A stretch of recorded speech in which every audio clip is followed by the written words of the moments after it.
untuk memenuhi tugas pengembangan media dan sumber belajar yang diampu oleh Ibu Nurul Fakih Israil. Baik, langsung ke pembahasan. Yang pertama, pengertian kurban.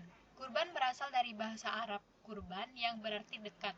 Kurban dalam Islam juga disebut dengan al-udiyah dan ad-dahiyah yang berarti binatang sembelihan seperti unta, sapi atau kerbau, dan kambing yang disembelih pada hari raya Idul Adha dan hari-hari tasyrik sebagai bentuk takarub atau mendekatkan diri kepada Allah.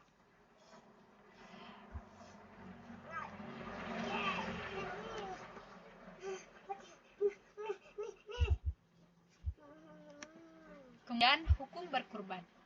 Ibadah kurban hukumnya sunnah muakkad atau sunnah yang sangat dianjurkan bagi orang yang mampu melakukannya lalu ia meninggalkan hal itu, maka ia dihukumi makruh.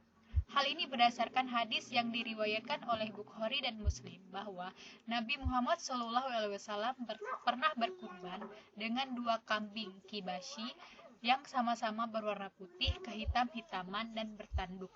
Beliau sendiri yang menyembelih kurban tersebut dan membacakan nama Allah serta bertakbir waktu memotongnya. Dari Ummu Salamah radhiyallahu anhu, Nabi Shallallahu alaihi wasallam bersabda, "Dan jika kalian telah melihat hilal atau tanggal masuknya bulan Zulhijjah, dan salah seorang di antara kamu ingin berkurban, maka hendaklah ia membiarkan rambut dan kukunya." Hadis riwayat Muslim. Arti sabda Nabi Muhammad Shallallahu alaihi wasallam ingin berkorban adalah dalil bahwa ibadah kurban ini sunnah, bukan wajib. Diriwayatkan dari Abu Bakar dan Umar radhiyallahu anhu bahwa mereka berdua belum pernah melakukan kurban untuk keluarga mereka berdua, lantaran keduanya takut jika perihal kurban itu dianggap wajib. Kemudian syarat-syarat hewan kurban. Binatang yang diperbolehkan untuk berkurban adalah unta, sapi, kerbau, dan kambing. Untuk selain yang 3 jenis ini tidak diperbolehkan. Allah Subhanahu wa Ta'ala berfirman supaya mereka menyebut nama Allah terhadap binatang ternak yang telah dianugerahkan Allah kepada mereka. Al-Hajj ayat 34. Dan dianggap memadai berkurban dengan domba yang berumur setengah tahun, kambing Jawa yang berumur 1 tahun, sapi yang berumur 2 tahun, dan unta yang berumur 5 tahun, baik itu jantan atau betina. Hal ini sesuai dengan hadis-hadis di bawah ini. Dari Abu Hurairah radhiyallahu anhu berkata, "Aku pernah mendengar Rasulullah SAW bersabda, binatang kurban yang paling bagus adalah kambing."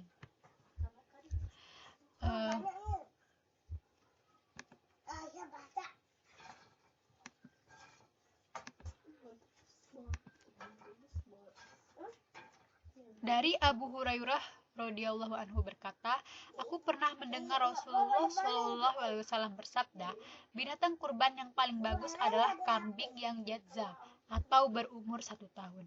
Hadis riwayat Ahmad dan Tirmidzi.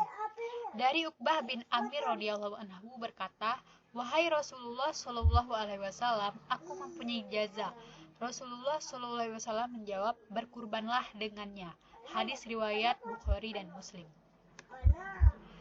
Kemudian syarat-syarat hewan kurban. Binatang-binatang yang tidak diperbolehkan untuk kurban. Yang pertama, yang penyakitnya terlihat dengan jelas. Yang kedua, yang buta dan jelas terlihat kebutaannya. Yang ketiga, yang sumsum tulangnya tidak ada karena kurus sekali. Rasulullah SAW bersabda, ada 4 penyakit pada binatang kurban yang dengannya kurban itu tidak mencukupi, yaitu yang buta dengan kebutaan yang nampak sekali, dan yang sakit dan penyakitnya terlihat sekali, yang pincang sekali, dan yang kurus sekali. Hadis Tirmidzi seraya mengatakan hadis ini hasan sahih. Yang keempat, yang cacat, yaitu yang telinga atau tanduknya sebagian besar hilang. Kemudian selain binatang 5 di atas, selain syarat-syarat hewan kurban di atas, ada binatang-binatang lain yang tidak boleh untuk kurban, yaitu yang pertama hatma atau ompong gigi depannya atau seluruhnya. Yang kedua asma, yang kulit tanduknya pecah. Yang ketiga umya, buta.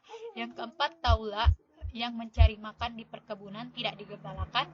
Dan kelima jarba, yang banyak penyakit kudisnya. Kemudian waktu penyembelihan hewan kurban. Untuk kurban disyaratkan tidak disembelih sesudah terbit matahari pada hari Idul Adha.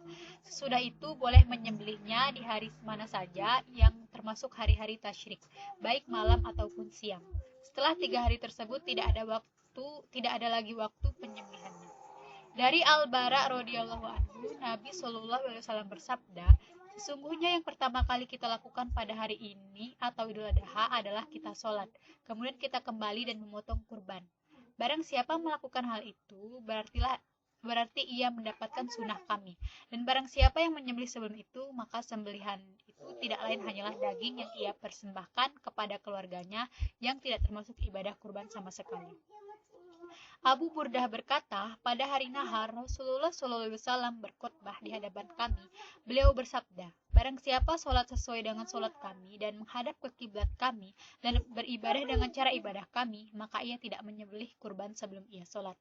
Dalam hadis yang lain, Rasulullah SAW bersabda, barang siapa yang menyembelih sebelum sholat, maka sesungguhnya ia menyembelih untuk dirinya.